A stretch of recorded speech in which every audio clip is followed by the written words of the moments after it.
educating the minds and spirits of American Indian students.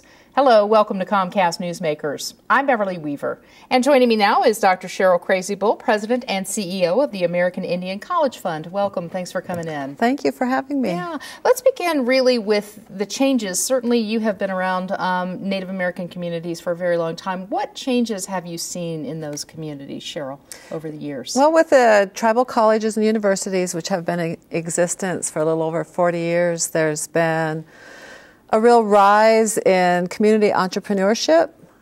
There is more restoration of the traditions and the knowledge of our tribal communities because the tribal colleges have really influenced that. The mission of the tribal colleges, which are very much place-based institutions rooted in the cultures of the communities that they serve, have focused on helping students have that cultural knowledge, that identity, as well as acquiring the skills that they need for employment. So these institutions exist in places where there's real stressful environments for people, a lot of poverty, and the tribal colleges have really changed that. Yeah. Give us an example of how the College Fund has really transformed the life of a Native student. I don't know if there's a specific story that you want to relate, but, you know, talk about how it's impacted somebody's life. Well, in the 30 years that I've been working with the tribal colleges, I have seen literally hundreds of students. And I think of one recently at Northwest Indian College where I came from working. This student is an Alaska native.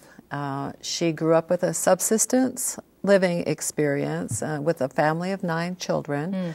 When she came to Northwest Indian College, she was an older student, married with a child, which is kind of typical of tribal college students. Yeah.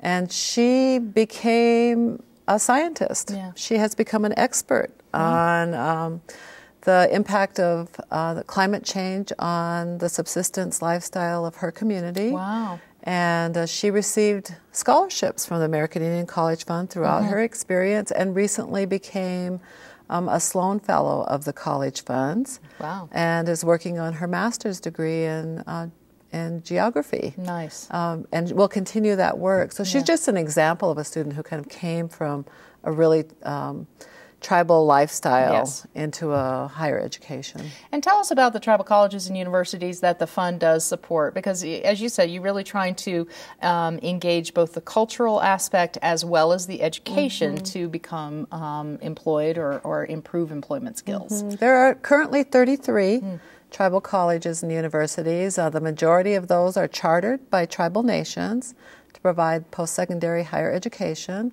The majority of them are located on Indian reservations, most of them on reservations for tribes that have large land bases. There are over 70 sites associated with these tribal colleges and literally thousands of American Indian students that get to go to college who would not otherwise have gotten to because the tribal colleges are right there in their home community. And would you say it really is changing people's lives, really one student at a time? Yeah, that's always been my philosophy. I believe that tribal colleges transform communities by helping an individual student get an education. Yeah, and that definitely can have an impact down the road because really education is growing tomorrow's leaders, right? It definitely is. And we know that in the tribal colleges and universities as well, that education is doing that for us. Where can people go, Cheryl, to get more information? Well, they can go to our website, www.collegefund.org. Dr. Cheryl Crazy Bull,